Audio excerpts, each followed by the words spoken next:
Hi, Jeff Carty here, West Central Montana Avalanche Center. We are up on the eastern side of the Rattlesnake near Wishard Ridge today at about 6,500 feet.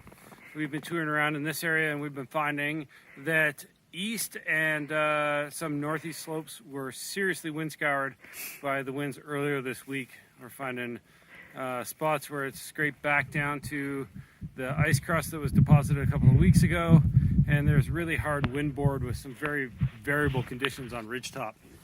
In areas where it's protected like this in the trees, it's pretty blow or powder, and the last few days of really cold weather have sort of faceted out the top of the snowpack, and that's pretty sugary.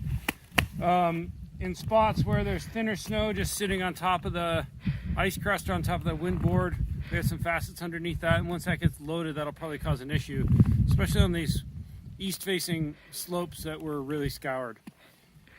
In this location, we didn't find any instabilities of note.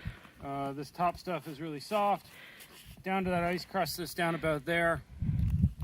And what we'll need to watch out for is when this gets loaded, these soft near-surface facets on the top could create a problem layer. We'll likely see storm cloud once we get some snow on top of that, and any warming might cause some issues. Outside of that, keep an eye out for those isolated pockets of wind slab that are going to be hanging out just below ridge lines at upper elevations.